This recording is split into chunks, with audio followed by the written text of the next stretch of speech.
Hey guys, so today I would like to tell you about how I managed to do 33 illustrations within 12 days for a client project. I am by no means an expert at quick turnaround times and tight deadlines yet. If you are looking for more information on that, I highly suggest that I actually don't know what I suggest, but I'm just saying that there are other professionals, especially in the editorial illustration realm, that probably have a little bit more advice to share on this than I do, because this is one of the biggest projects I have ever done to date. But because of that, I feel like I have learned a lot, and I would really like to share, and hopefully that can help some of you guys if you are about to take on a really intense project, a really tight deadline-ish project. What am I saying? Doesn't matter, I think you know what I mean. This list that I'm about to go through is based on a blog post that I have already published. You can check it out down below in the link. It'll be lengthier and more detailed than what I will say in this video. I just want to do like a brief overview, I guess, for anyone who just wants to consume this in a audio video format. And if you want to keep up with any future similar blog posts, then feel free to sign up to my newsletter. Let me briefly talk a little bit about what the project actually was. So I did 33 illustrations for the Ban Ki-moon Center for Global Citizens based in Austria.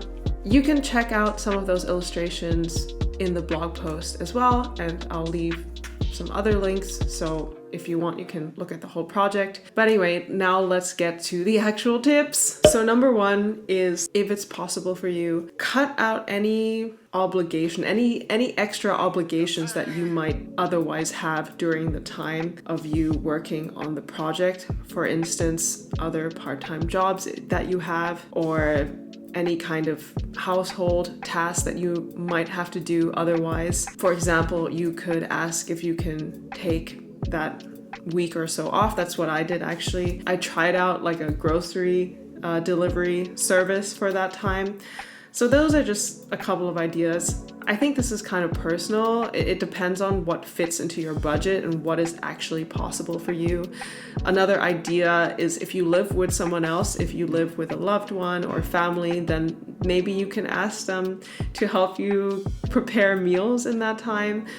If you feel bad, then maybe you can make it up to them later on. Number two, make a timeline for which step of the process you're going to tackle and or have done by what time.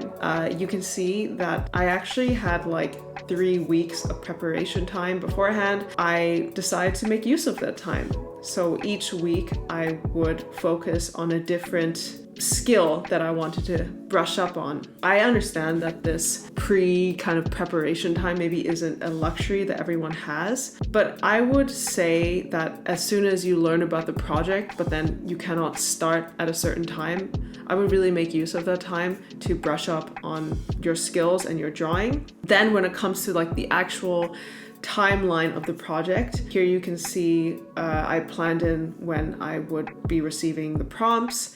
Then I wrote down when I wanted to have the thumbnails done, and then I wrote down when I wanted to have all the final artwork done. You can see there aren't many like steps at all, just because the deadline was so tight. So just basic stuff like that. And then near the bottom of the timeline, you will notice that I have a time buffer actually. Now, what is this time buffer? The time buffer is that safety net that I created for myself in case something were to change in the middle of the project, which actually that ended up happening. My client originally wanted me to do 30 illustrations, and then in the middle of the project, they gave me 3 more, okay? So it's good to plan in a time buffer for your projects in case something should change, or something should happen, or something should go wrong.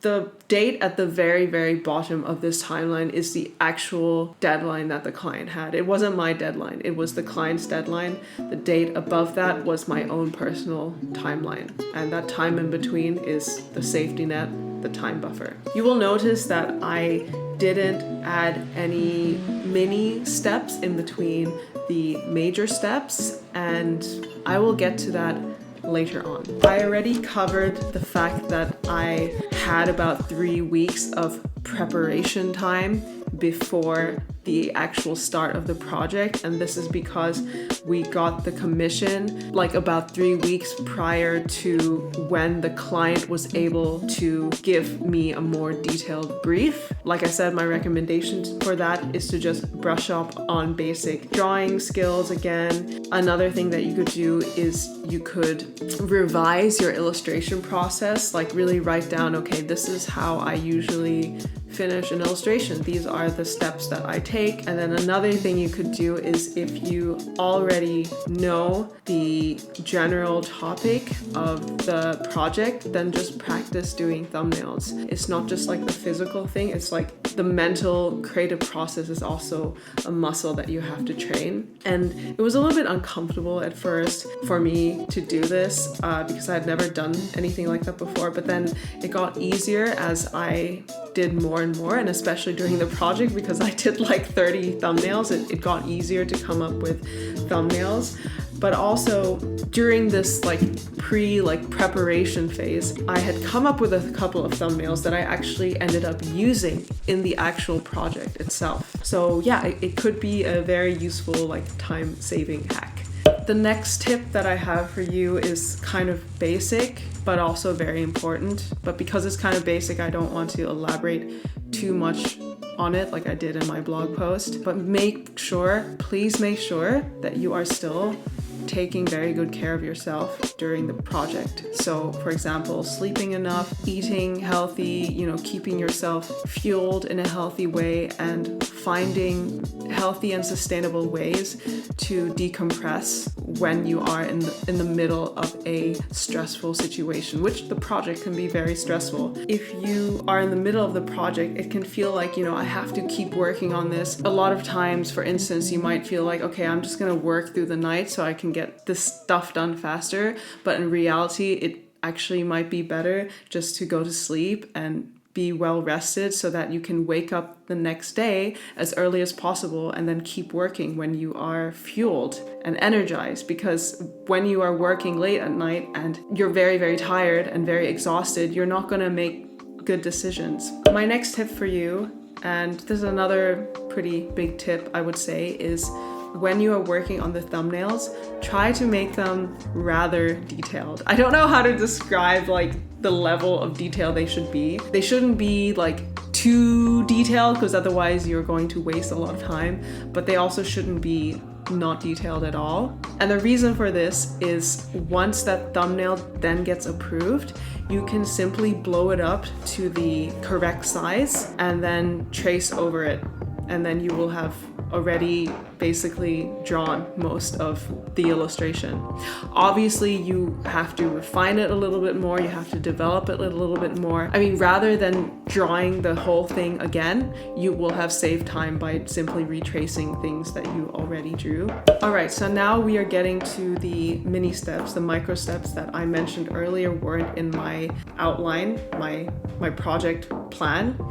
And this is because I think it's better to plan the mini steps while you are going along with the project, because like I said, things can change, okay? So I think with these smaller steps, it's better to be a little bit flexible. So before you move on with any kind of major part of your project, just stop and think and decide on the way that you are going to proceed. And then the best that you can, stick to that plan. I do this especially for parts of my process where I know I will waste a lot of time. For instance, and I don't know if people know this, but after I scan in my line drawings, I usually edit them a little bit, okay? Because I don't draw perfectly. I wish I did, but I don't, okay? That part of the process I can really get carried away with because I'm such a little perfectionist. I'm sure you are too, but with this part of the process, I am a perfectionist, okay? So now what I do is, after I've scanned in the drawing, I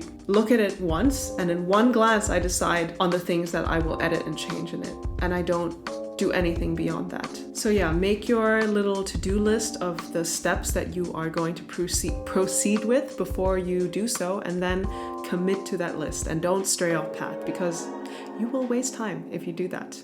My next tip is that if there are any kind of minor inconsequential details that no one is really going to pay attention to, then just copy and paste them. Don't force yourself to redraw those kind of details over and over again, because it's a waste of time once again.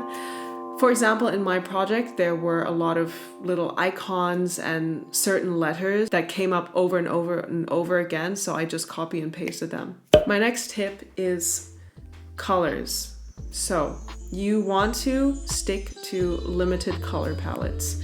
Try to stick to like 3 to 5. I know I definitely did more, but in my mind, I mentally tried to stick to like 5 colors for each palette.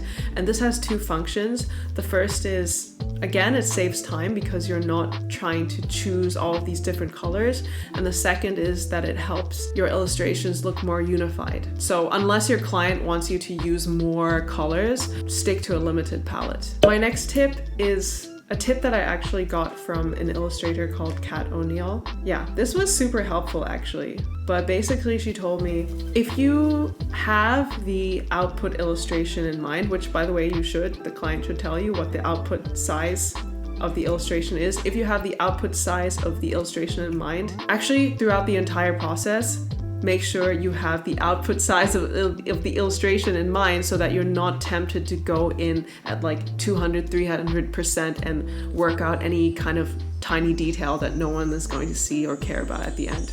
My next tip, and this is kind of basic as well, but be very realistic, but not sloppy about the amount of work and details that you can render in the time frame that is given to you. If your client does not understand that there's a limitation to what you can do in this time frame, in this short time frame, even if you are talented, then I don't know, negotiate or something, or don't take on the project. But yeah, just be realistic. And that kind of brings me to the final point that I want to mention is kick your perfectionism in the butt and don't be so hard on yourself.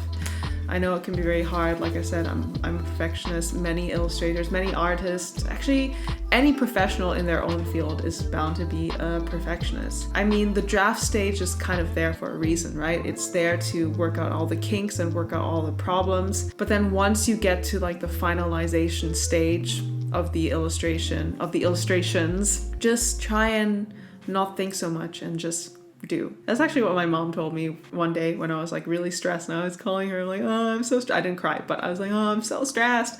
And she just said like, you know, if you keep thinking about how stressed you are, it's not going to help you. It's just going to waste time. So just stop thinking and just do. And at first I didn't find it very helpful at all. I was like, what am I supposed to do with this information? But then after a while, that kind of started to sink in, and I kind of made it like my little mantra as I pushed along in the project, like, don't think so much, just do it. And then kind of for the rest of the project, you just trust the process and trust your style and just finish it. Those were my tips, and I feel like my neighbor might be watching me now, and it's making me very, very uncomfortable and nervous. So I'm gonna go now, and I hope that you found this video helpful. I hope that you like it. If you did, please give it a thumbs up and maybe subscribe to my newsletter, check out my blog, like I said, and yeah, I'll see you in the next one. Bye!